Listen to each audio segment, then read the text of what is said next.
Recording in progress. So call this first 5 Sacramento Commission meeting to order for Monday, August 2nd, 2021. Madam Clerk, please call the roll and establish quorum. Got it. Chair Cerna. Here. Commissioner Sneeringer. Here. Commissioner Fernandez y Garcia. Here. Commissioner Gordon. Here. Commissioner Wagstaff. Here. Commissioner Quartz. Here. I skipped over Commissioner Casirier because we know she's not here today. Commissioner Kennedy. Not here. Commissioner Hassett is also not here today. Commissioner Turner Johnson. Here. Commissioner Evans. Here. Commissioner Cossack. Here. Commissioner Kathari. Sorry if I said that wrong. Here. And Commissioner Moak. Here. Awesome. We have a quorum. Okay, very good.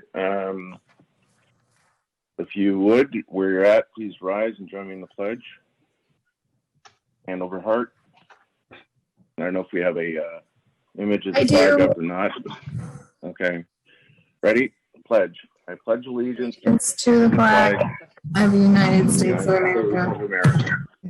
To the republic for which it stands. One nation, under God, indivisible, with liberty and justice for all. All right, very good. And I believe I am to read the rules of engagement at this point, so I'll go ahead and do that. We have 2 sets of rules, those for commissioners and public rules. For commissioners, commissioners will be unmuted upon entering the Zoom meeting, and I ask that you mute yourself until you are called on to speak. Commissioners are encouraged to make comments and ask questions of staff throughout the meeting. Please use your raise hand button under participants when you would like to speak, and I will call on you in order. Please lower your raised hand after you have been called on. Commissioners may see some questions pop up in the Q&A section. Please allow staff to answer those questions, as they will primarily be related to making public comment. And of course, we have rules for those members of the public that have joined us. Members of the public entering the Zoom meeting will have the ability to signal that they would like to make a comment on any agenda item throughout the meeting. To be placed on the speakers list for any item, please click on the Q&A button and write your name and indicate the agenda item you wish to speak on. Please type into the Q&A at the beginning of the meeting or as soon as you know you would like to comment so that staff have time to create the speakers list. We will call your name in the order it was received and unmute you when it's your time to speak. Public calling in through the phone line will also have an opportunity to address the commission. If you have something to say when the phone line is unmuted, please state your name, the agenda item you wish to address, and then provide your comment. Public comment in the Zoom meeting or over the phone is limited to 3 minutes. Okay. And Steph, if you want to read the cable playback statement at this point, that would be appropriate. Okay. This meeting of the First 5 Sacramento Commission is cablecast live on Metro 14 Cable, the local government affairs channel on the Comcast, Consolidated Communications, and AT&T Uverse cable systems. This meeting is closed captioned and live streamed at metro14live.saccounty.net. Today's meeting will be repeated Friday, August 6th at 2 p.m. on channel 14. This meeting can also be viewed at youtube.com/metrocable14. All right, very good. Okay. At this time, I'd like to welcome Siobhan Katari, our new alternate. I assume she's on. I can't see, so my apologies. Is Siobhan with us? Yes, I am. Yes. Okay. Good. Well, welcome to your first 5 commission meeting, and we all look forward to working with you. Thank you. All right. Okay, I think with that, we can go on to the first item, Madam Chair. Okay, Madam Clerk. one thing to note with Dr. Kasire out today, voting in her spot will be Kathy Cossack. And with that, Very good. Thanks. item number 1 is approval of the May 3rd, 2021 draft action summary. Okay. Does any member of the commission wish to provide any changes? If not, then I would entertain a motion. I'll move, Mr. Chairman. I believe that was Bruce? Is that you? Yeah, that was me. Oh, you Okay. can't see me. Yes. Okay. And is there a second? Second, I'll- Dave Gordon. Okay. Very good. Thank you. All right, Madam Clerk, will you please call the roll? Chair Cerna, Aye. Commissioner Seringer, Aye. Commissioner Fernandez y Garcia, Aye. Commissioner Gordon, Aye. Commissioner Cossack, Aye. Commissioner Wagstaff, Aye. Commissioner Weiss. Aye. Thank you. Motion passes. Very good. Thank you. All right, we're on to separate matters. This is the public's opportunity to address the commission on any item that's not on our agenda. Madam Clerk, do we have anyone signed up to speak? We do not have anybody signed up to speak. We do have one caller on the line, and I can allow them to talk and address the commission if they'd wish to. Okay. They're now able to address the commission. Does that individual wish to address the commission on items not on the agenda? Okay, hearing none. All right, we'll move on to our executive director's report then. Fabulous. Good to see you all. I also wanted to welcome our newest Commissioner Kotari to our small and mighty group here.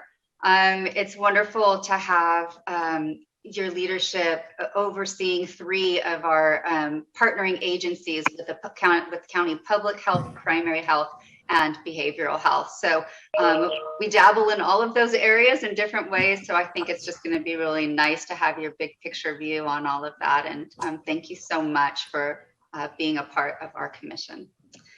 I will, you probably saw that I have a fairly lengthy executive director's report. I usually don't go that crazy on it. But I wanted to just take the opportunity to share a little more than I usually do. It's been a couple of months since we last met, and there's lots going on in the world and in our First 5 world too.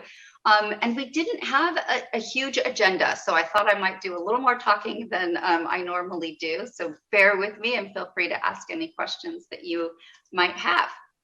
I won't touch on everything in here, but wanted to start with our bilingual book distribution. With an investment from First 5 California, we recently just distributed over 10,000 bilingual books last month. We had 15 community agencies that serve children from low-income families pick up the books.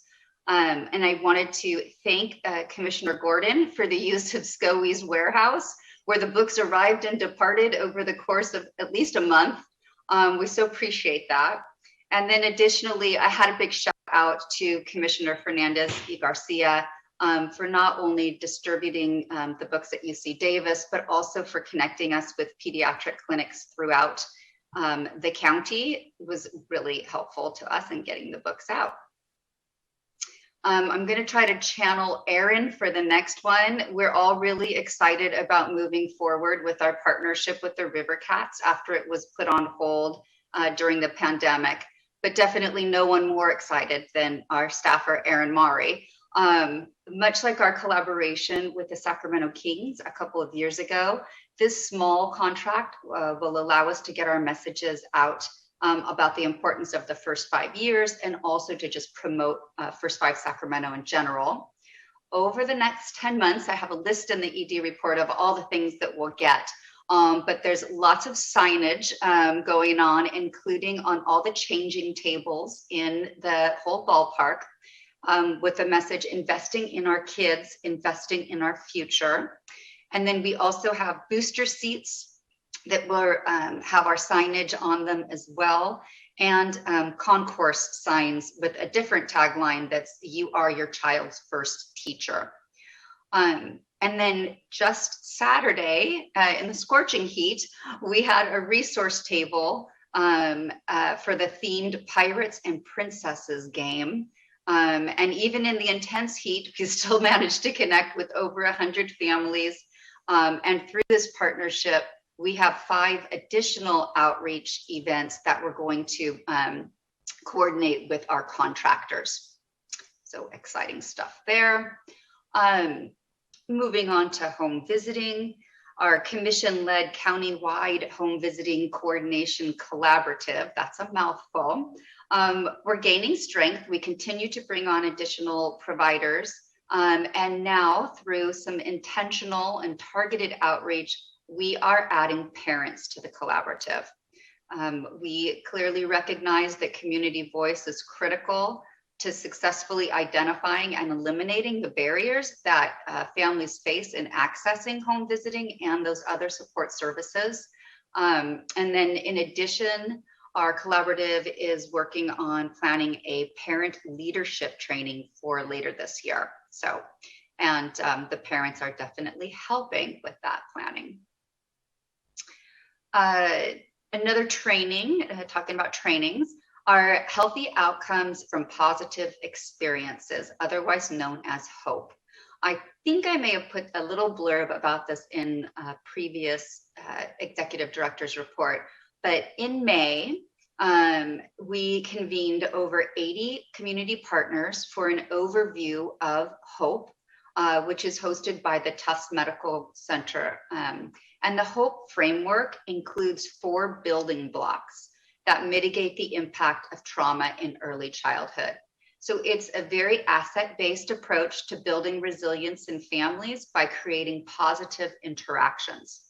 And we are working with Tufts to convene 3 to 4 sector-specific trainings for our partners this fall. So we're looking at a health cohort, an early learning cohort, a family support cohort, and potentially child welfare as well. So we do a lot of talk about ACEs, but we also want to talk about mitigating those ACEs and putting hope out there to our parents. I'm going to jump a little to our Safe Sleep Baby 2.0. So I am so delighted to share that the Commission spearheaded a collaboration with the Department of Child, Family, and Adult Services, with CAPC, and with Sierra Health Foundation. We submitted a joint proposal to the Office of Child Abuse Prevention. And last month, we got word that our proposal to expand CAPC's successful Safe Sleep Baby program was approved.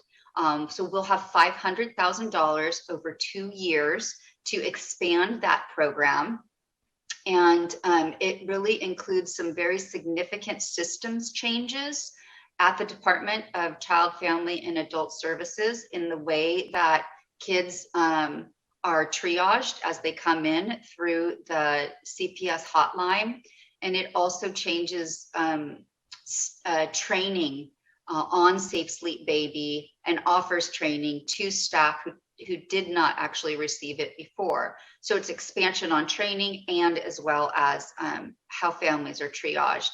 And then in addition to implementing those new processes within child welfare, we're also excited to create a California-wide Safe Sleep Baby. We're calling it sort of the how-to toolkit for other counties to adopt and utilize if they want to create a Safe Sleep Baby program in their county.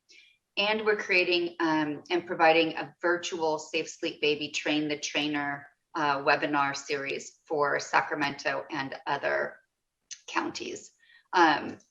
All of that happened just recently. We've been planning and proposing it for a while, but we just got word recently, and it's really exciting. The partners are all on board. I really see this as one of those critical roles that First Five can play. As our funding is declining, we're looking for other ways to partner with agencies to bring in dollars that support the things that are important to us and Safe Sleep Baby, I feel like is our toe in the door over at the state and looking at our Black Child Legacy campaign efforts, and who knows where it might lead, but we're going to do a really good job on the first grant and see what comes of that. Jumping again to a little bit on our office remodel. We aren't actually in the building yet, as you can see from my kitchen behind me, but it could be within the next couple of weeks. We're going to return to a really fresh space. As I mentioned, it's going to be smaller, but it'll better meet our needs while it's saving money for our critical services. And I'm really happy to report that several funded partners and other nonprofits made appointments with our own county surplus to pick up the desks and chairs and bookshelves and filing cabinets and all the other things that we gave to county surplus. And it just made us feel really good to know that our first 5 office furniture will continue to be used by family serving agencies and isn't just dying in a warehouse somewhere. So we're happy about that. In staffing updates, because everything changes regarding COVID, as you know, so even between the writing of the director's report and my sharing with you today, we've had some changes to the county regulations regarding masks in the office. And staff have completed our self-attestation forms, but we will be required to wear masks when we return until further notice.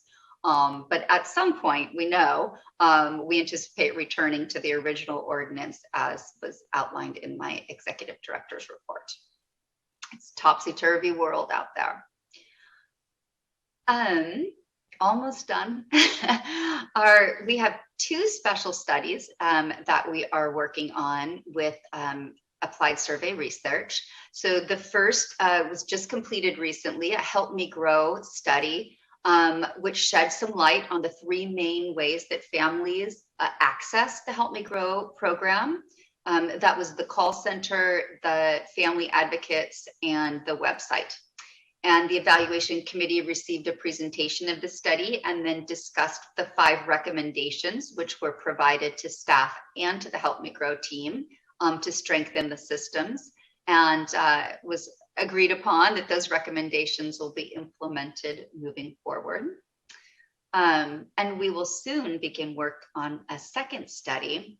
And this is a deeper dive into our CalWorks home visiting program.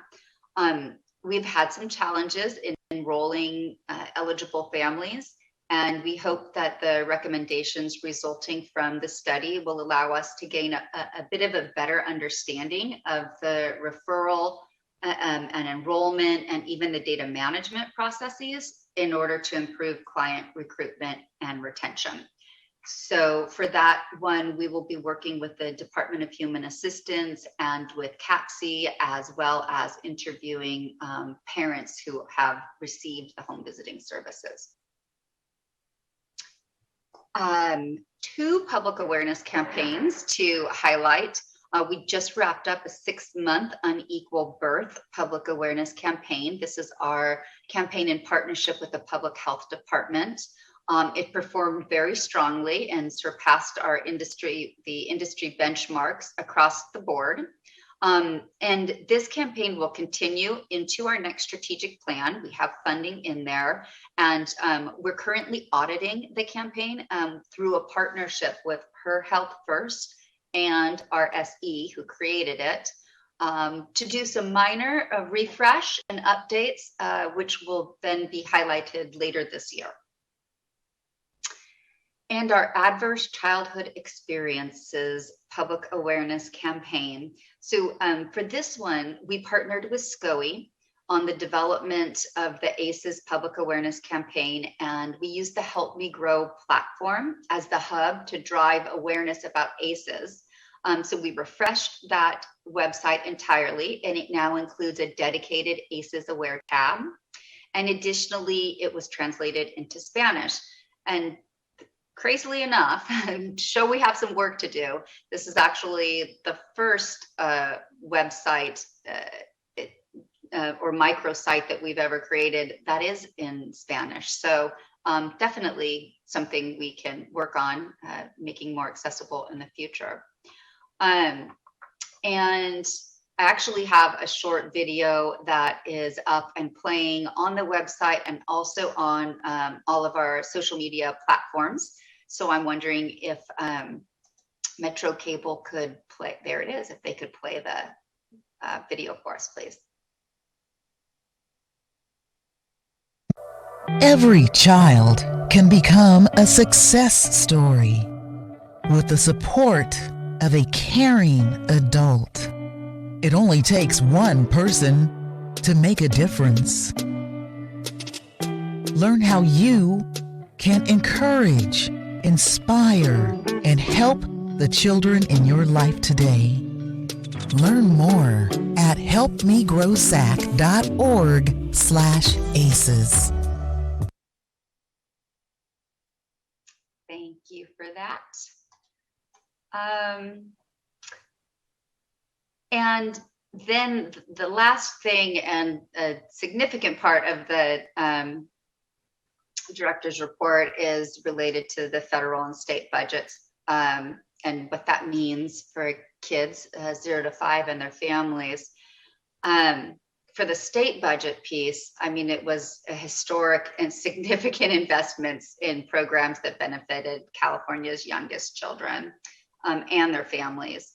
I've outlined a number of those investments in our within our priority areas like health and family, strengthening childcare, and I'm happy to discuss any of those items in greater detail with you or find out some additional information if I don't have it at my fingertips.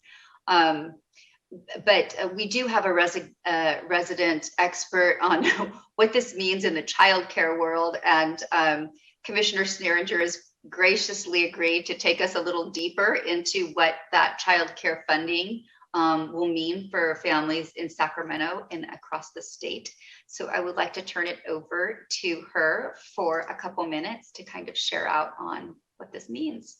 And thank you, Julie, for asking me. And I think you're not alone in trying to understand and unpack the state budget. It is a tremendous budget with major investments in education, human services, and health, and has a lot of wonderful things in it for kids and families.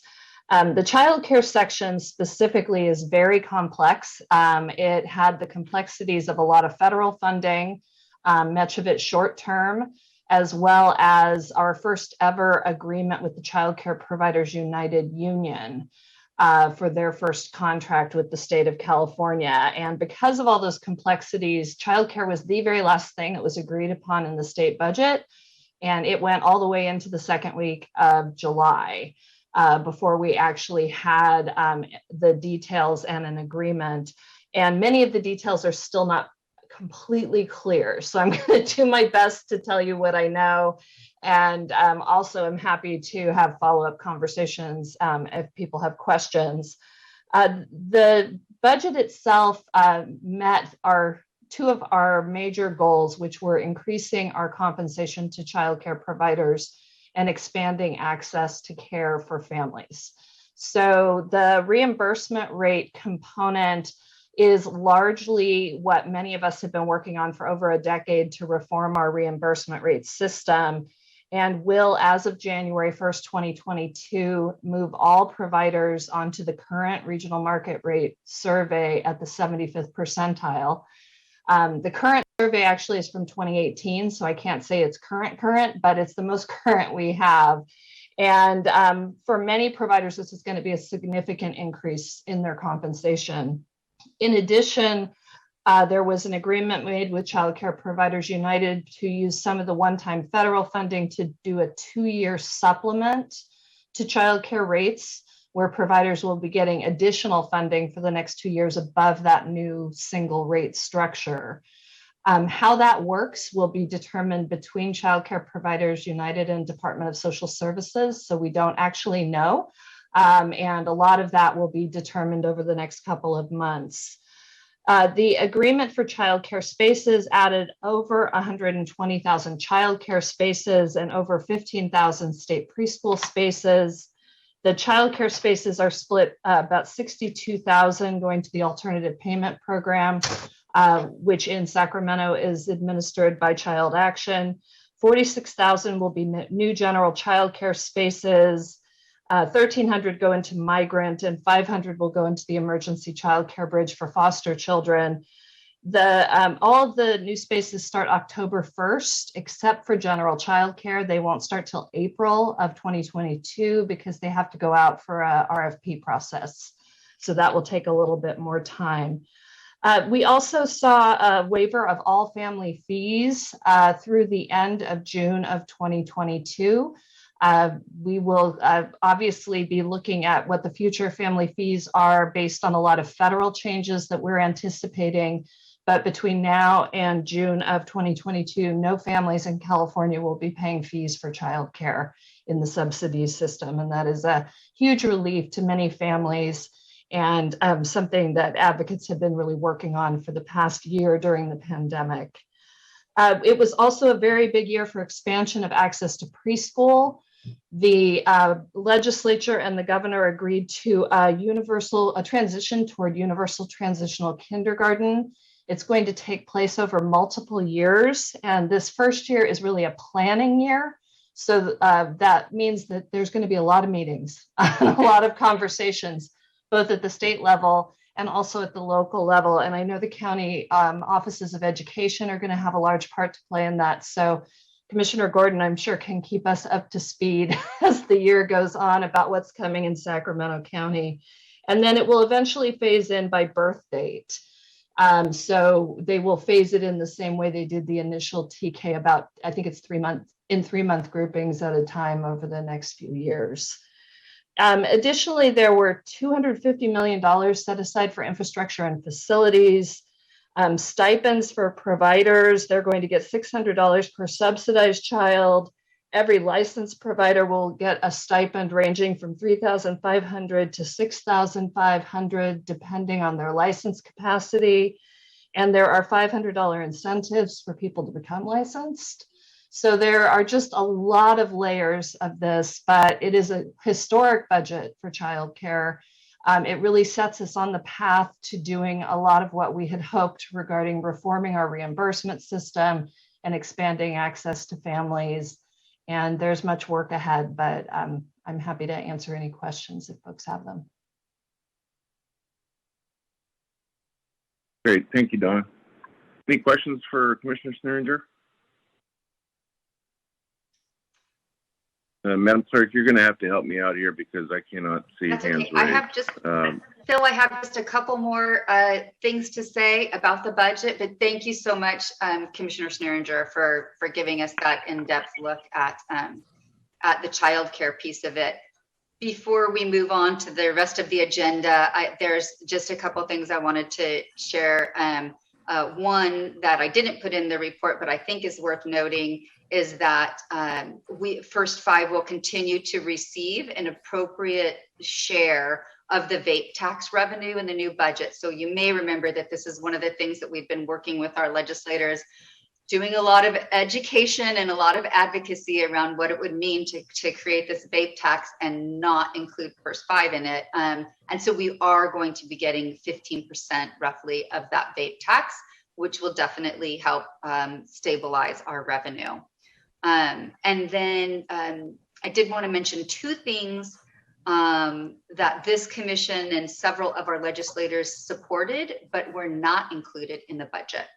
The first is the absence of the Medi-Cal continuous care for children through age 5. So this means that families will still be required to reapply for Medi-Cal for their young children each year. We see that reapplication process as a barrier for kids accessing services, but it did not make it into the final budget. Also, the $20 million in one-time COVID relief funding that was to go to the county First Five commissions for local childhood system integration also did not go forward. On that, I do believe that the association and the county commissions will continue to look at how we can make the case for our value at the state level, and that perhaps in future years we may return with a financial ask in some way, but we're not pursuing that at this point either, and it was not included in the budget, but it is something I had brought to your attention earlier, so just wanted to let you know. And yes, Commissioner Turner Johnson. I have a question for Commissioner Sneeringer, or perhaps you even know, Julie, regarding the additional slots, because all of this is just amazing news. It is historical, and it can help me get an early childhood specialist. Pretty excited. But just not to harbor the past, but we lost a lot of preschool slots during the recession. And my question is, do we have any data that shows where we are in relation to the thousands we lost, and where are we really in expansion, or are we still catching up? I've been curious for quite a few years, actually. So we have been tracking that fairly closely. I don't have the numbers at my fingertips, but I believe with this investment, we have caught up and grown. And part of it was still catch up, but because the number is so large, it is growth. The other thing I forgot to mention is there is a promise of growth to 200,000 childcare spaces over the next few years if funding allows. So not only have we moved into a growth place, we also have the opportunity to continue to grow for the next couple of years. And as Julie mentioned, there are significant conversations happening at the federal level right now related to the American Families Plan and what may come in budget reconciliation this year, which could again add additional federal resources. So it is a tremendously exciting time in early childhood. I agree. Absolutely. We've beaten, perhaps in spite of having a sort of lower echelon of the educational attention, perhaps people are truly understanding how much money to be saved by putting attention there. So thank you for that answer. I knew the last few years we were still playing catch up, but it's so exciting to think we're in a growth mode. Thank you for that. Any other question? I'm happy to answer any other questions about anything on the executive director's report that you may ask. Okay, well, thank you for humoring me with my longest report ever. That concludes. All right, thank you. We'll move on to the advisory committee update. Yes, I can do that one. Robert Silva, who is our chair, was unable to attend. So we opened our meeting with a team building and icebreaker activity to help the committee members build relationships with each other. In spite of the fact that we have been meeting over the last 18 months, but all virtually, and we've had, just like this commission, new members join without the opportunity to sit at a table with each other. So just trying to build rapport and relationships amongst the advisory committee members. I, of course, shared highlights of the May Commission meeting, and additionally, we updated them all on our trials and tribulations with the office space and the fact that we were going to be staying put. And they were pleased to hear that we were able to save so much money by reducing our space, and that those funds could be invested into direct services. And the remainder of the meeting, which was the biggest chunk, we spent on the action plan for related to our resolution.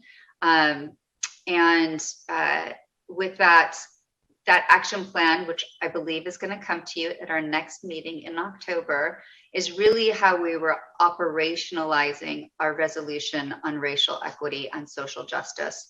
And it has gone back and forth several times in several iterations between the advisory committee and the SOS committee, both sides with different perspectives giving us input into it. And I believe we are very close to a final version to share with you all.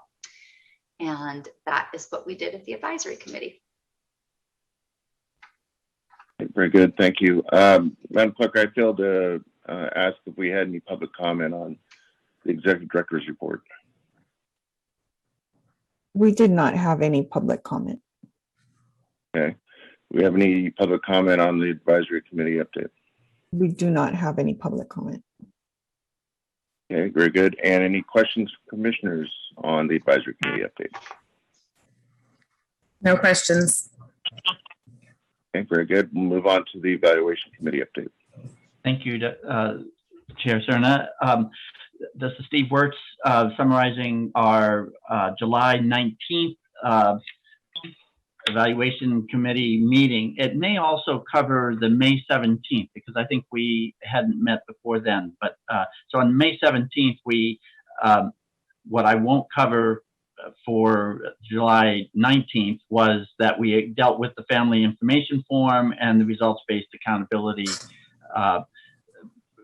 issues as well, and provided input and reviewed those documents. But on July 19th, we had follow-up from the May meeting, primarily around the upcoming new launch of the Persimmon data system and the trainings, and those were going to begin the next day. So we may ask Julie or Carmen to say something about how that rollout actually went. One of the issues we were concerned with and have been throughout is the referral protocols. And we understood that we now have both Persimmon and Unite Us as tools for that. And of course, the evaluation committee was concerned to make sure those were well integrated. Under the new business, I think Julie has already sort of highlighted the role we had in looking at the qualitative Help Me Grow report, which you're going to hear more about, I think. And I just wanted to add that I think I certainly felt like this was excellent information that is going to inform quality improvement for the Help Me Grow program. So that was a very positive special study there. In addition, we looked at the special study protocol proposed for the Cal Works home visitation, which is called the Family Support Initiative. And that looks like that too is going to be critical to helping quality improve how that rolls out and how the process works. And then we also spent some time looking at the Birth and Beyond AmeriCorps evaluation with the CPS outcome evaluation piece of the CPS lookup of data there, and spent some time on providing input and looking at how the best way to sort of analyze that data would be. And then finally, we're going to hear today about the results-based accountability dashboards. So you'll hear about that as well. And we looked briefly at the RAACD report outline, which is in its first stages of being written and developed by our evaluation partners. And our next meeting is scheduled for September 20th. So we've been having quite a few meetings prior to this, and we'll have a little bit of a break here for not having a meeting until September. But that concludes my evaluation report. If there's any evaluation committee members or first five staff want to add anything to that, I'd be glad to open up for that. All right, thank you. Any questions for Commissioner Wirtz? No hands. And Julie, just maybe if I can, maybe it's out of order. It probably is out of order, but I was just wondering about the follow-up for the rollout. I assume it went well, but if that's out of order and would be under new business or something, that's fine too. I'm sorry, Commissioner Wirtz, the rollout of the new launch of the Persimmon data system. Maybe Carmen. Yes, that would be more of a Carmen, and it's still in process, I believe. And that's fine. I just at some point I think it would be great for the commission to hear how that rollout went, how training went, what kind of input we got from the providers about usability and functionality. So Yeah, I can spend like 1 minute. We did launch on the 20th of July. We have trained about 90 users. Everyone, for the exception of some of the school readiness folks who are still on vacation, are using the system. we are like on a daily basis, we're getting input on suggested changes and edits and whatnot to the system. So as with a brand new system, it's, anticipated that we will have some problems or things that need to be fixed and corrected. And that's where we're at right now. Thank you, Carmen. That's really helpful. And as you know, the evaluation committee is always interested in ensuring as much integration and consistency, continuity between these systems. So we'll keep helping support and monitor that as well. Thank you. All right, thank you. Any members of the public signed up to speak on the evaluation committee update, Carmen? No, nobody has signed up to speak. Okay, very good. We'll move on to financial planning committee update. Yes, good afternoon. Financial Planning Committee met on July 15th, and we reviewed recommendations provided by the Department of Child and Family and Adult Services.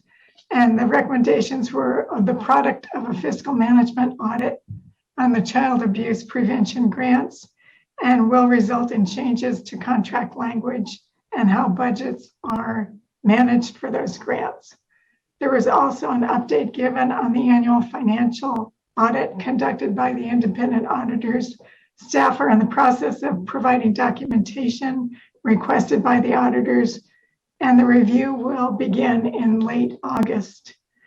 The Financial Planning Committee reviewed and listened to a report from staff regarding the fiscal year 21-22 revised recommended budget. No allocations were changed, and the committee was provided with updated information on fund balance calculations and the impact on the 10-year financial plan. A motion was made to adopt the updated changes, and the committee approved the revised recommended budget and 10-year financial plan, which is item 8 in our agenda today. The committee also reviewed the commission's financial statements through June 30 of 21. A report was given on each of the revenue sources, and the committee was satisfied with the financial statements as reported and had no concerns identified. And this concludes my report. All right, thank you, Commissioner Kosick. Any questions for Commissioner Kosick? Seeing no hands. Okay, and any public comments? No public comment. Okay, very good. We will then move on to Systems Optimization and Sustainability Committee. Good afternoon. This Optimization and Sustainability Committee rescheduled our, can you hear me? Yes. Okay. We rescheduled our May meeting and we met on July 9th, 2021. The committee members received a brief update of policy and advocacy activities that focus on key points in the May revised First Fives contract with the River Cats. Committee members reviewed the final version of the certified sustainable final report that went out to contractors to complete up as follow their sustainability plan and efforts. And activities from our contact with racial justice advocates to continue capacity building around cultural responsiveness, racial equity, and social justice. The bulk of the meeting was spent reviewing the READY action plan, which aims to operationalize the goals set forth in the Commission's resolution on the racial equity and social justice. The committee previously prioritized 5 of the 9 commitments.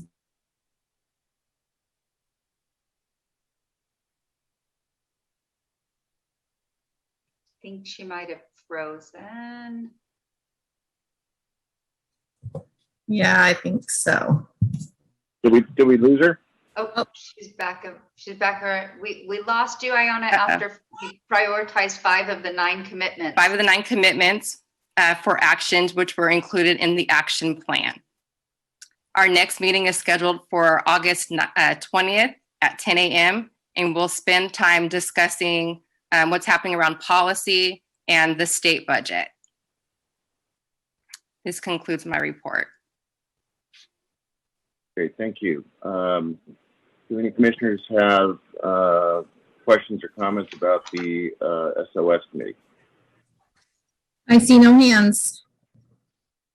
Okay, and public comment? No public comment. All right, very good. We will move on to the next item, which is a public hearing, approval of first 5 Sacramento final budget and 10-year financial plan for fiscal years 21 and 22.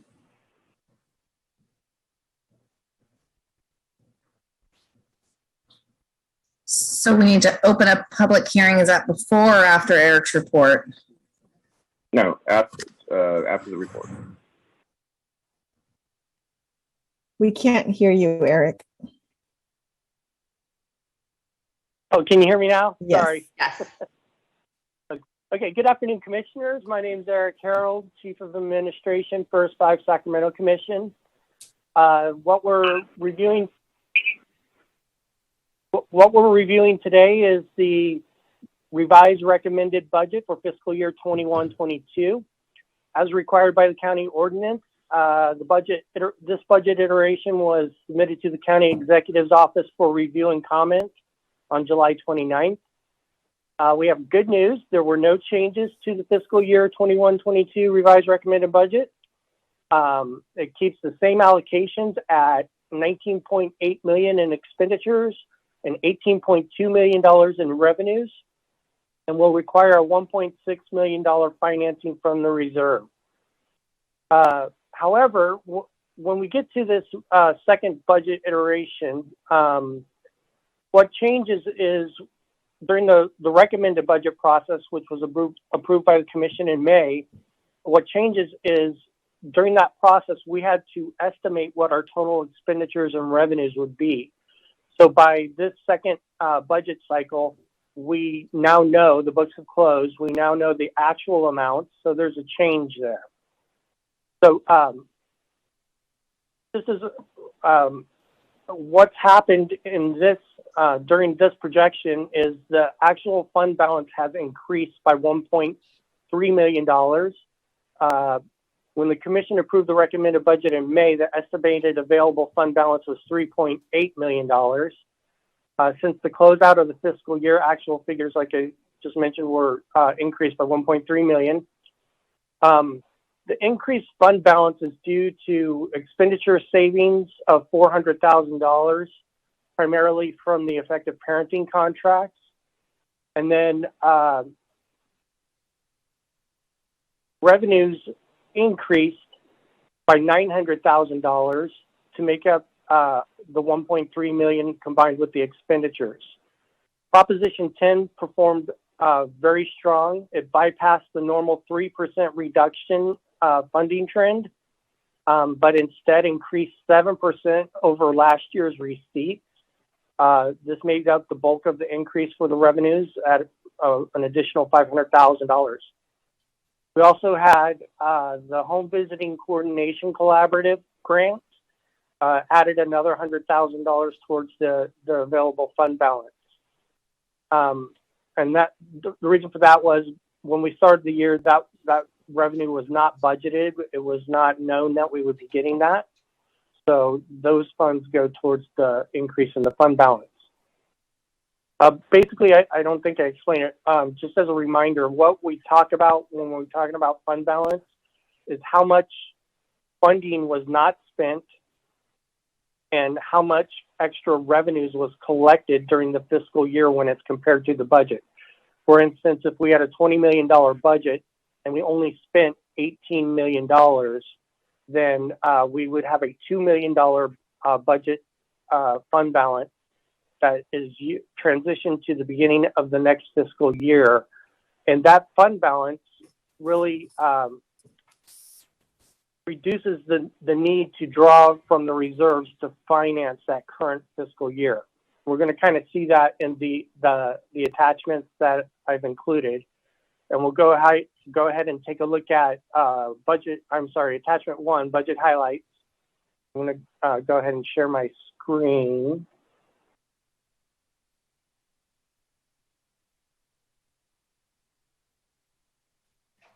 Does everybody see that okay? Yes, Okay, I want to. we see the Okay, bottom. so Okay, now we see the top. right.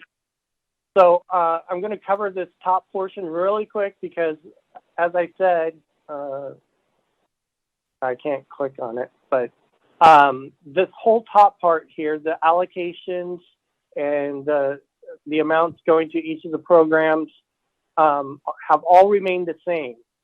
We have the 19.8 million, which is the same that was approved in May, and that's for the expenditures. And then the revenues are 18.2 million, which hasn't changed as well. But what has changed is the reserve balance information. This year, we're going to start at $16.5 million in the reserve. And this is after a $330,000 reduction was made in May that was based on the independent auditor's recommendations. So beginning the year with $16.5 million in the reserve, we have a $5.1 million fund balance. I'm going to skip this number for the moment, the provision for reserve, and I'm going to get to the $1.6 million. This $1.6 million is financing for the current fiscal year. In other words, we have $18.2 million in revenues, but we have $19.7 million in expenditures that we've budgeted. So we need $1.6 million from the reserve to finance that gap. So once we've taken out that $1.6 million from the fund balance, we have $3.5 million left over. And we are putting that back into the reserve account to mitigate future strategic plan reductions. So what this is called provision for reserve. It's just basically putting money back into the reserve account. So at the end of the year, we will have a reserve balance of $20 million. And that's the fiscal year 21-22. At the end of 21-22, we'll have $20 million in the reserve account. Now I'm going to go ahead and refer over to attachment 2, the 10-year financial planning. You'll kind of see how the increased fund balance has helped our position in the next strategic plan period. Can I just say, Eric, that I love that term, provision for the reserve, because it's one we've never seen since the two of us started at First 5 Sacramento. Oh, I know. It's lovely. When I was talking to the county exec's office, I'm like, going, what's a provision for reserve? I had to look it up real quick. Let me see if the 10-year financial plan is going to share okay. Do you guys see that all right? Paused. We do not see that. Okay, let me fix that real quick.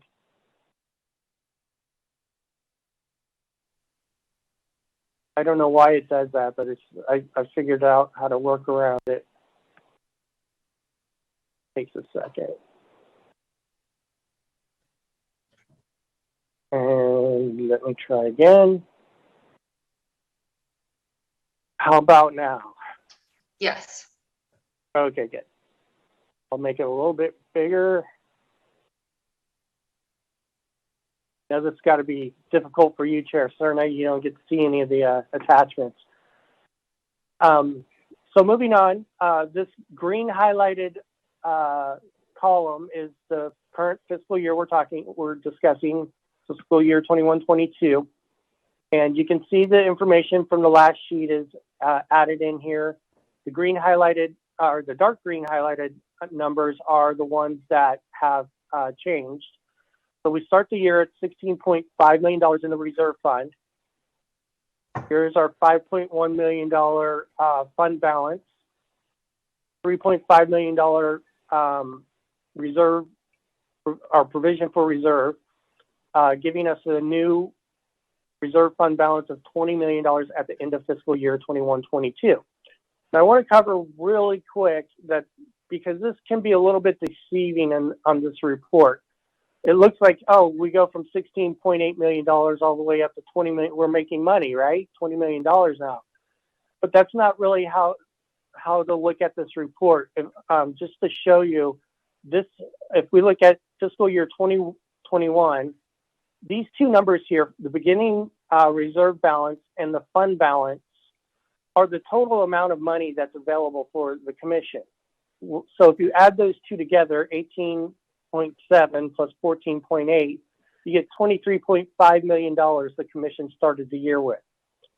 Now, if you look at this year, 21-22, we've got 16.5 million and 5.1 million. You add those two together, it's 21.5 million. So we go from 23.5 to 21.6. So you can see we're going down, and then next year we anticipate 20. So you can see we are actually spending the money. It's just how it's labeled or which account you're really looking at it in. So I just wanted to make that clear. Now, what's important on this form is the impact that the increased fund balance will have on the next strategic plan period in 2024. And we are able to increase our next strategic plan period allocations to almost level with this current strategic plan. In fact, the total reduction will be less than 0.5% going into the next strategic plan period. So it looks like very stable funding for the next 6 years, essentially, which is good news for our programs, good news for our contractors, and create some stability there, at least for the next 6 years. So one other thing to point out is that if you follow the fund balance or the year-end reserve balances throughout the 10-year process, you can see we do end up at $3 million still in the reserve account as required by our policies. So with that, I would like to open it up to any questions. I'll stop sharing the screen here. If anybody has any questions. All right, any questions for Eric? Bruce had his hand up first, and then. Thank you. Thank you, Eric, for the report. Phil, this is Commissioner Wagstaff speaking. Eric, yeah, really good news on the budget. I think the experience you're having with the first 5 budget is similar to what, I mean, on a different scale, but what we experienced in the county, what the state's experienced.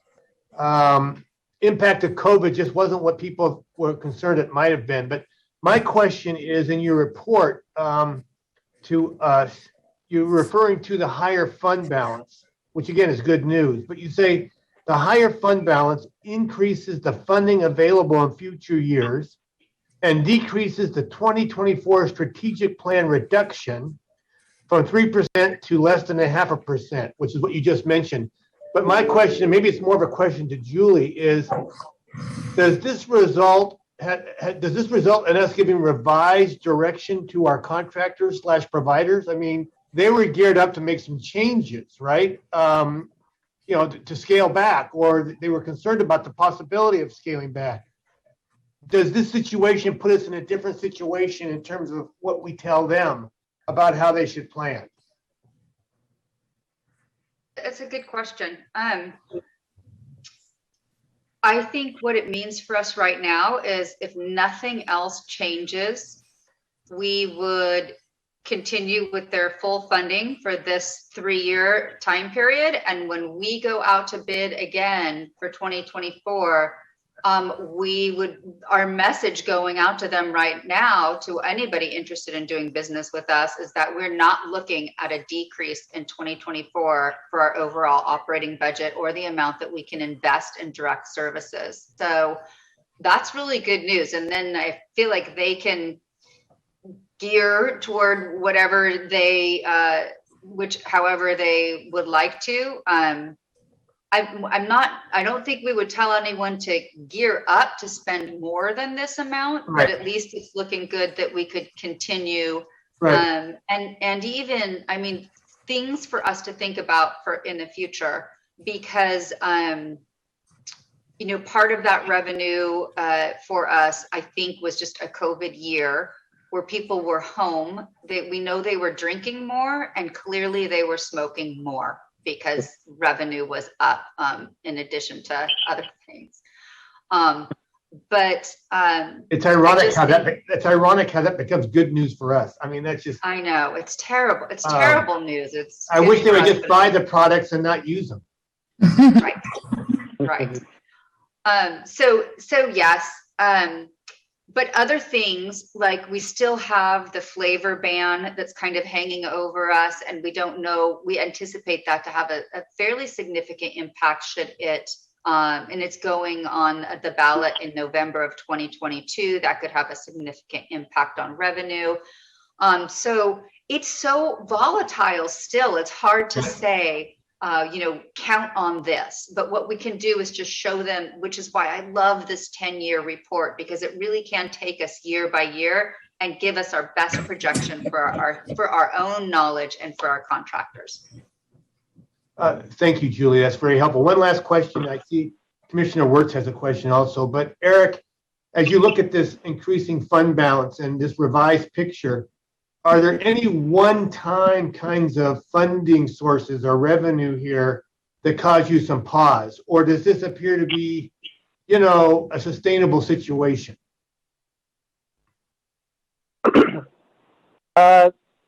Like Julie had mentioned, the Proposition 10 is giving us fit.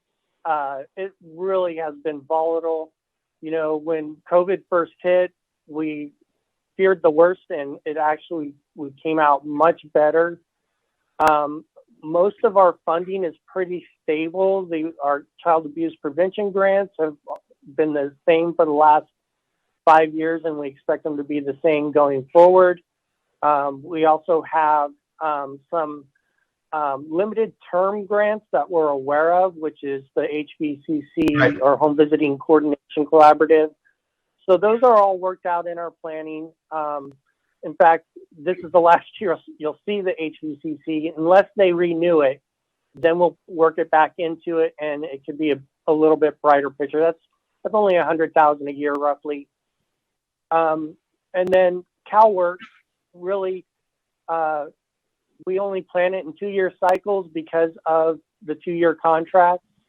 So yeah, that could be a problematic one but I think a lot of the politics in the state would have to change to make that go away at this just out of nowhere. We kind of expect it to be around for some time. Thank you. Yeah. You're welcome. Commissioner Wirtz? Okay, I believe Commissioner Wirtz has a question. Thank you. Yes, and I think Commissioner Wagstaff got most of mine, but the first thing I was curious about was whether the increase in Prop 10 money was unfortunately due to increased revenue from smoking, or I thought maybe it was the vaping e-cigarettes. So that's unfortunate to hear. But my major comment was this: for those of you who have been around for decades here for First Five, I think we all should look at the value of the strategic planning that went into the decision to do a phased reduction of funding over these years, because we could have had a much more disrupted process here. And I know that, things are out of our control, and they've been positive for us here. But the fact that we have 6 years now of somewhat stable funding at the moment is a sign that we made some good choices when we did the strategic planning before. And I'll admit that I wasn't necessarily certain that going this phased way was the way to go. But I think the notion here is strategic planning does make a difference here, and we get to see the value added of having thought this out well in advance, and we're getting the benefit of that now. So I just wanted to highlight that. Thank you, Commissioner Wirtz. It was rough going to just a 3-year funding cycle, but I do think that it does allow us more flexibility and an ability to make changes. Even if we had been locked into a 5-year or a 7-year at a specific rate, it could have been bad with all of this volatility. So I agree. Okay, thank you. Do we have other commissioners that have questions before I open the public hearing? sir. Okay, then I'll go ahead and open the public hearing. Do we have any members of the public wishing to address the commission on this item? We do not have anybody signed up to speak on this item. All right, very good. I will close the public hearing. And if there are no further questions or comments by commissioners, I'd entertain a motion. I will move approval of the first 5 final budget and 10-year financial plan. I'll second. It's been moved by Commissioner Kosick, and who was the seconder? Donna Snaringer. And seconded by Commissioner Sneeringer. Madam Clerk, will you please call the roll? Chair Cerna. Aye. Commissioner Sneeringer. Aye. Commissioner Fernandez y Garcia. Aye. Commissioner Gordon. Aye. Commissioner Kosick. Aye. Commissioner Wagstaff. Aye. Commissioner Wirtz. Aye. Thank you. Motion passes. Very good. Thank you. And thanks to Eric and others for all their hard work on this item. Thank you. Okay. We'll move on to a presentation, culmination of Community Connection Grants Program and next steps for community engagement. Great. We have Alejandro Labrado is our lead staff on this, and we'll take this item. Great. Thank you. Thank you for this opportunity to share with you the successes and the future of CCG. While we know that CCG, as we know it, has come to an end, we are excited that through the collaboration of our partners and the motivation of some very special community members, that First 5 can continue to support parents to be leaders in their families and in their communities. So we're going to share a screen, something that was in your packet, to just give you a brief overview. Okay. So I'm not going to talk too much on this because the successes of the CCG program can be better conveyed through the video that we're going to be showing you shortly, rather than me to just talk about it. You've also got some information on the screen, and you'll also be hearing from a couple of our community partners. But for now, I just wanted to highlight a few things of how a very small investment went a long way, touching over 3,000 families and helping them to connect with others in their community in the last 5 years. With the support of CAPC as the fiscal agent, Lead for Tomorrow, many sponsoring agencies, these grassroots groups went way above and beyond many times.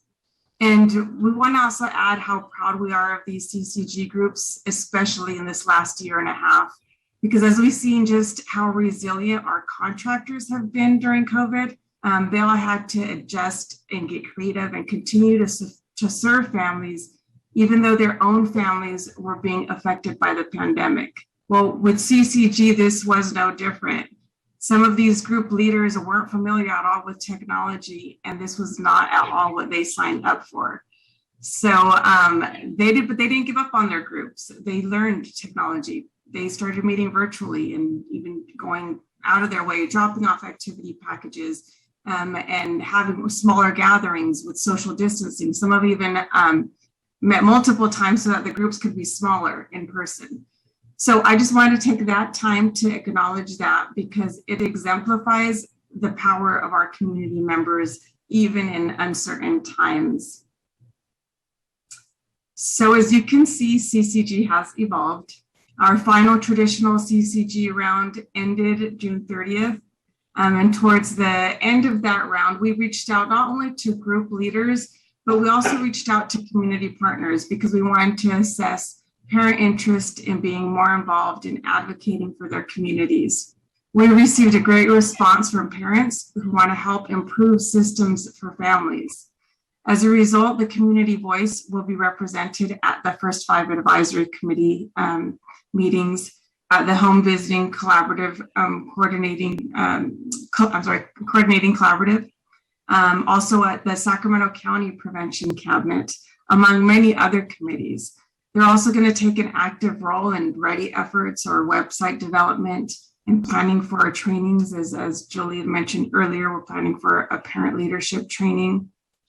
So at this time, I'm going to pause just so that you can hear from a couple of our CCG partners. followed by a short overview video, and then we can answer some of your questions. So our first speaker is one of the sponsoring agencies from Liberty Towers, who they sponsored our CCG group, Cafe and Play, followed by Greg Bourne from Lead for Tomorrow. And then I'm not sure if there's other CCG groups who will also be, I know there are a couple in attendance, but I'm not sure if they'll be speaking, but this time we know that Cafe and Play will be speaking. So thank you. Good afternoon. Thank you so very much for the opportunity. Can you hear us all right? Thumbs up. Awesome. We're with Liberty Towers Black Child Legacy Incubator, one of the 7 community sites in Sacramento County. We are so grateful for the opportunity to serve as a CCG site. Due to the pandemic, things really changed and shifted how we engaged and communicated with our families. Even when schools returned back in session, our volunteers could no longer support how they could because they were at home teaching and educating their kids virtually. So we had our partners and interns from American River College, Sac State, Arizona State University, and University of Pacific that took the lead and continued to move our program forward. So from July 2020 to June 2021, we had a major impact in community. Hi, my name is Angel Lamb. I'm with Black Child Legacy at Liberty Towers. We've had 25 virtual sessions where we interviewed and exchanged resources to community-based programs like Her Health First, Head Start, and Weave. In 2020, we've had 4 in-person community events like our drive-through Back to School Bash and our walk-through Trunk or Treat. In 2021, we've also had 4 in-person community events like our walk-through Spring Carnival and our CPR First Aid Basics, where 8 youth and 4 adults received hands.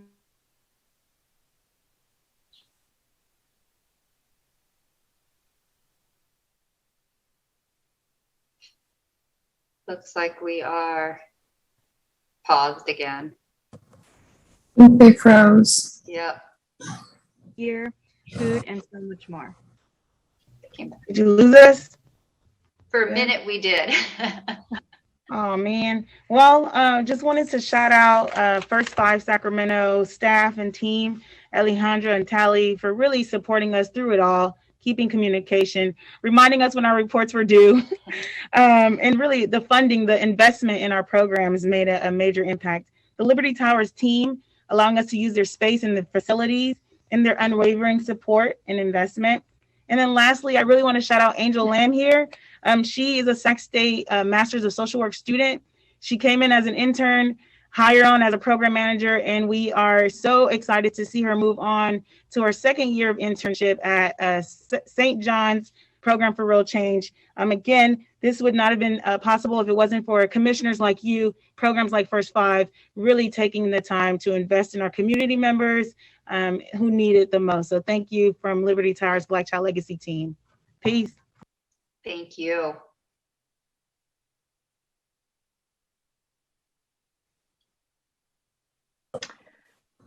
Okay, Alejandro, I think you want me to go next. Good afternoon, everybody. Good to see you. I want to express our appreciation for the commission and Julie and Alejandra, the partnership we've had with First 5 SAC for the last few years to bring our Family Hui positive parenting program to many families in the Sacramento area, with a large focus actually on Afghan immigrants coming in to the country. And so we've been excited to be able to do that work, translating our materials into Farsi and Dari so that they could participate as well. So it's been, we've appreciated that. And you can see from the enthusiasm and the impact that they're making at Liberty Towers, why we're excited to work. The other part of our contract has been working with the leaders of these CCG grants and trying to help them, support them in developing their capacity to accomplish their many objectives. So we're really pleased to be able to do that. As Alejandro referred to, we have a new contract with HealthNet. We're going to be partnering with First 5 SAC on that to do more parent advocacy work. And so we're excited to continue a partnership with First 5 SAC on that. And we're hoping to still stay involved with the CCG leaders from the last 6 years to figure out ways to engage them and keep them moving forward with all the great work they're doing. So we're excited about that. And also we were able to facilitate getting the video you're about to see made, we actually have 5 individual videos that are 3 to 5 minutes long for just 5 of the programs. You'll see a little snippet of each of those, plus a lot more in the video that you're about to see. So thanks again, and any questions you may have after the video, we'll be here to respond. Thank you, Greg.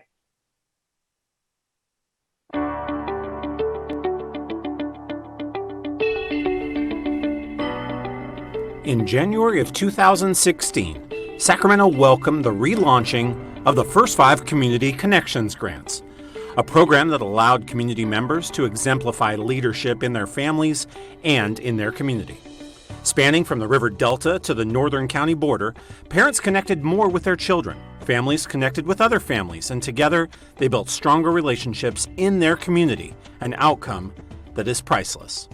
In 6 years, over 60 CCG diverse projects were funded serving communities of over 10 different languages and cultures, including fathers groups and children with special needs. And thousands of families were touched with activities that included music, dance, art, culture, language, literacy, parent empowerment, and raising healthy families. With CCG, families were the experts in their communities and were empowered to not only receive, but also to give back. First, you have to know your families. That personal connection is super important. I think approaching the families, talking to them, greeting them, making them feel comfortable. People want to be a part of something. Just say, hey, what do I want to do? What do I need to do it? And start. So we had other parents who stepped up and said, you know what, we'll work with you, we'll partner with you in this project because it's so important. And that's the thing. That's what encourages me to keep going. No one knows and understands your community better than you do. And I say this because you're the one living it. All it takes is that first step. Several groups consisted of recent immigrants. Through the opportunities from their CCG group, they were connected to resources for the very first time, visiting libraries, museums, parks, family resource centers, and all of the wonderful resources that would help them be stronger advocates for their families and lead them to take even greater steps in their community.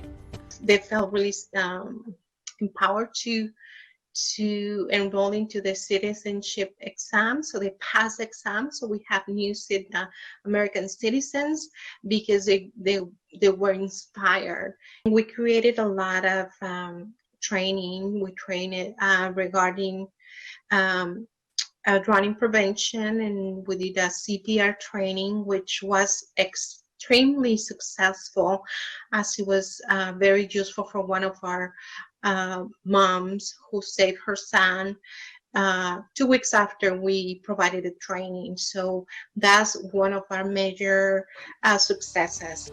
Group leaders received training on leadership, civic engagement, and being a trauma-informed member of their community. And through a partnership with Lead for Tomorrow, CCG also funded 25 family Hueys, predominantly of Afghan families that were recent refugees seeking to learn more about raising their children in a new country with new challenges. As organizations strive to meet the needs of their communities, we remember that it is the community that leads the way to make change for their families and for future generations. Those are the things, that's exciting, that keeps us involved, that keeps me involved and hopeful for any and every opportunity that may come. Hey, First 5 believes in us. Would you like to believe in us?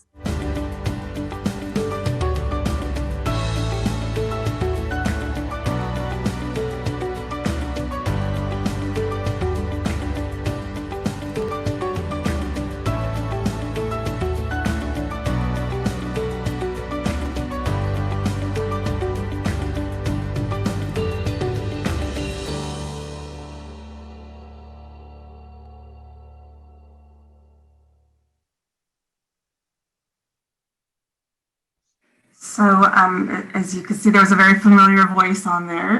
Thank you, Scott, not only for providing the voice, but also just for always being a champion for CCG. So you're welcome. Thank you. It wouldn't have been the same without you.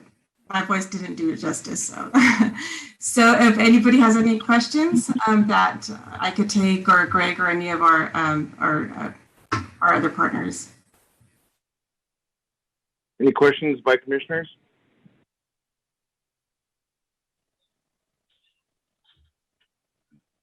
Just a quick comment. I have my hand up. Sorry.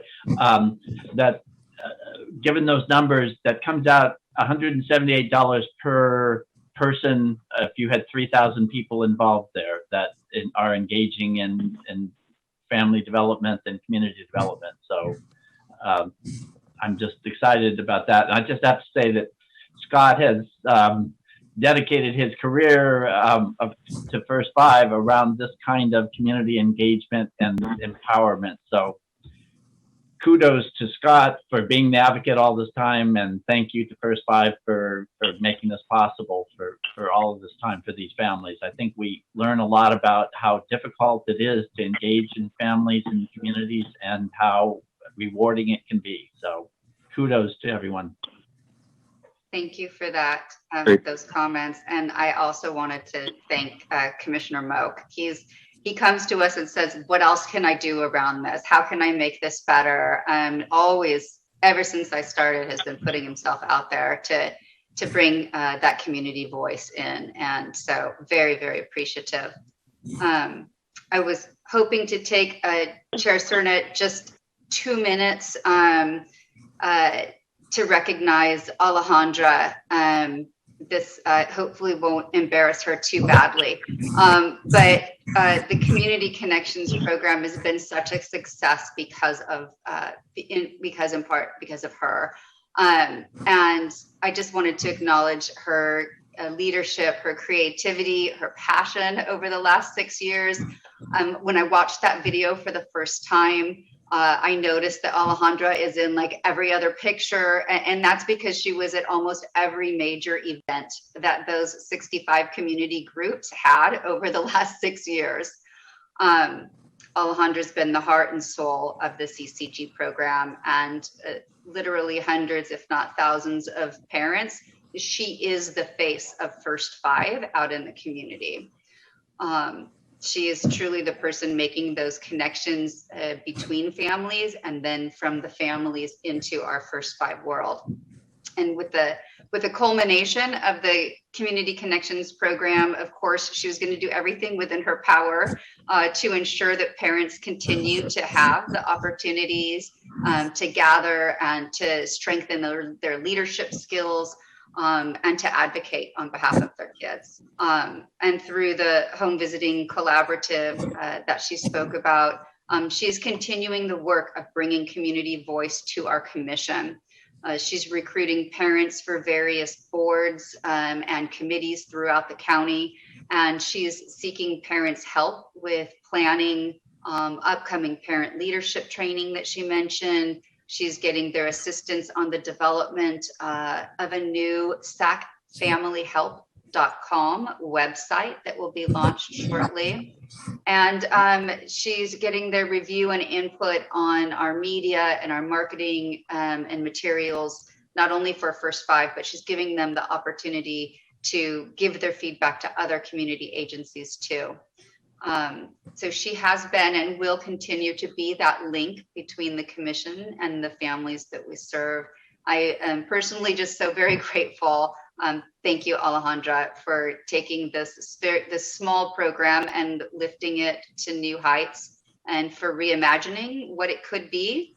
And then, of course, for intentionally leaning in to listen to what parents are saying. So thank you for leading our community engagement efforts, and the whole First Five family is so very grateful to have you on our team. We do have somebody that wants to address the commission when we're ready for that. Okay. First, let me ask, are there any other questions or comments from commissioners?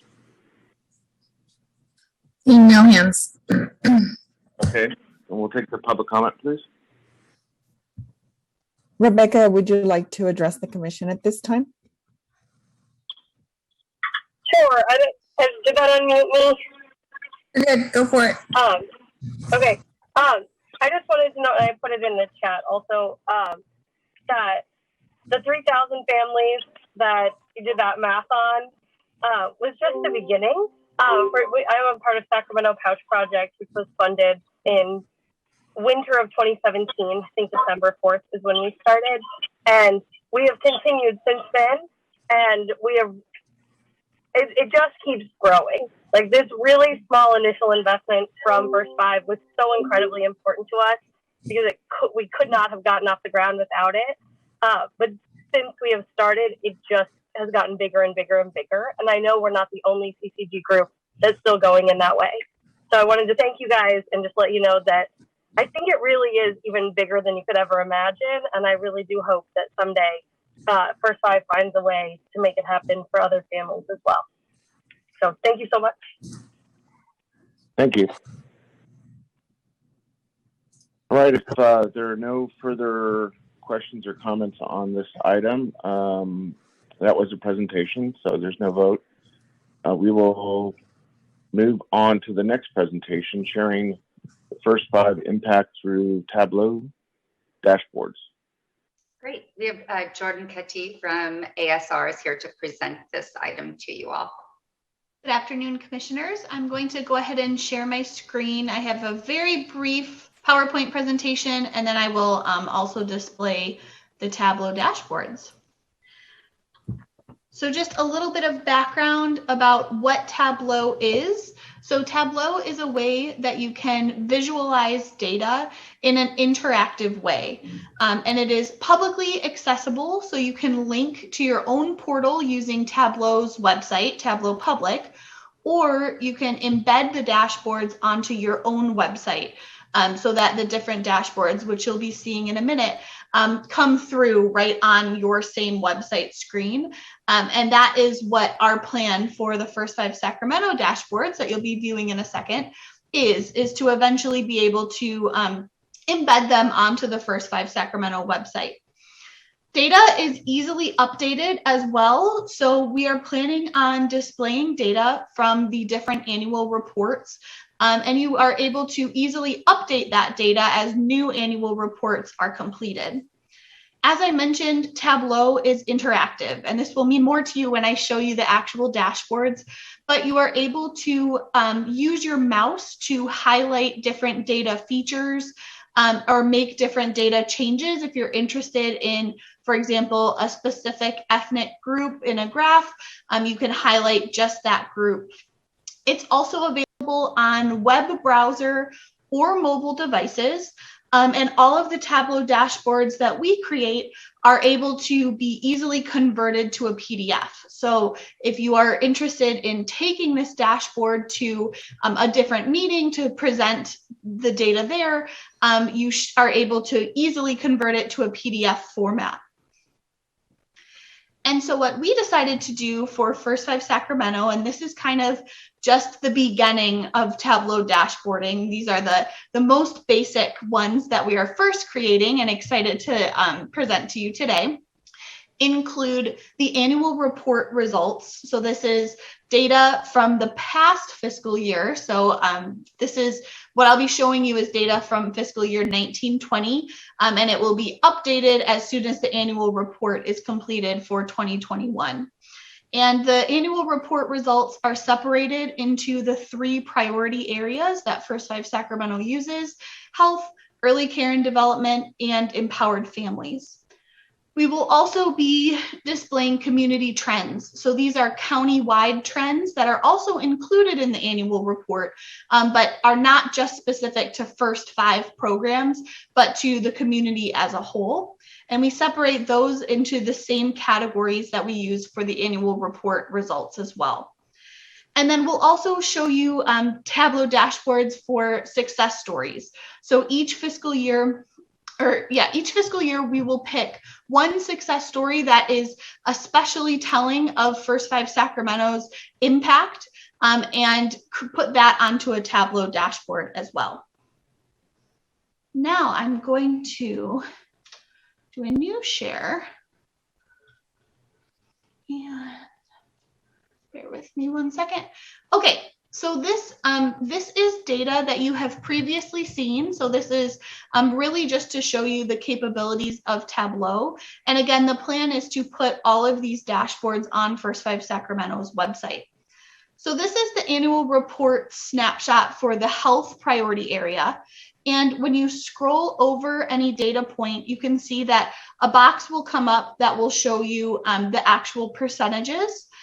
You can also change certain aspects of the data as well. So for example, in this first panel, they're talking about the Black Mothers United program and the outcomes for all infants that they served.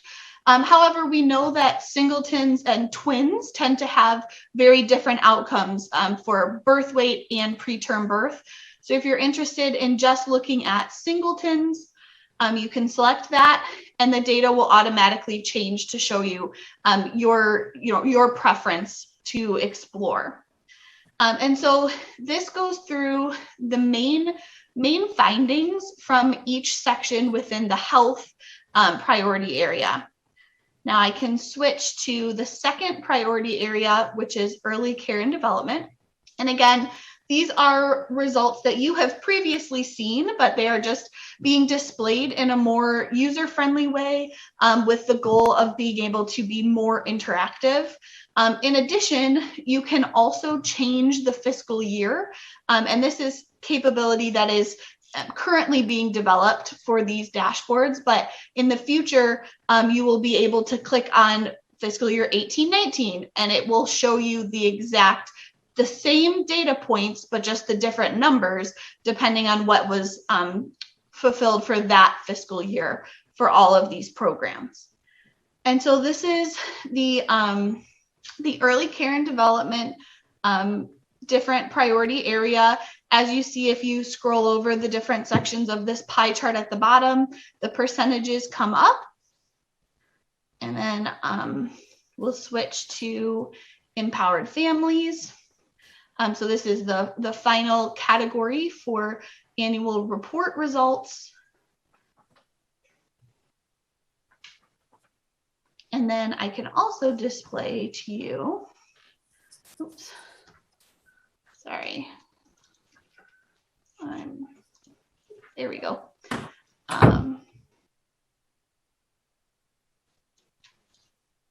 The community trends results. And so these, as I mentioned, are countywide trends for Sacramento as a whole. If you are interested, so this is the rate of infant mortality. If you're interested in looking just at Sacramento, you can highlight the data points on the legend on the right, and you can see that Sacramento lights up. If you scroll over any of the data points, they will tell you the exact rate per 1,000 of infant mortality. Here we have split out Sacramento versus California, and then Sacramento non-African American versus Sacramento Black or African American for infant mortality. Similarly, we have causes of death. This is specific for African Americans, split out by cause of death per 1,000. And you can again scroll over to see the specific rates as they apply.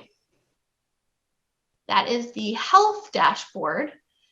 So now I can show you the early care. This is the community trends page for early care and development. And again, these are county-wide trends. And then for empowered families, and we can see the different ethnicity breakdowns here again. And then finally, I can show you the success story page. So this was the success story that was chosen for fiscal year 1920. A mother who used the CRP WIC program for her conjoined twins so that she could feed them breast milk even throughout them being in the hospital, and then also after their procedure, separating them. And then just to give you an idea for a success story for 1819, these are featuring the kindergarten transition readiness camp for kindergarten. And so we have, again, permission to use these photos and these stories. And these were in the annual reports as well, but this is a different way that we can make the data available to the masses. So I'm happy to answer any questions that anyone may have about Tableau or our plan for how we're going to implement it. Great, thank you. Any questions by commissioners?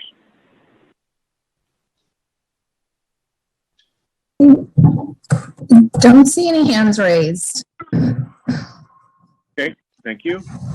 Thank you for the presentation. And we'll move on to the last item on today's agenda, which is commission member comments. Madam Clerk, any members of the commission wishing to comment? I'm seeing no hands and some head shaking of no, so I think we're good to go there. Okay. All right, very good. We do have communications that have been filed, including a contract execution and budget revision report. So if there is no further business before this commission, we stand adjourned. Thank you all. Thank you, everyone. We'll remember we don't meet in September, so we'll see you again in October. Have a good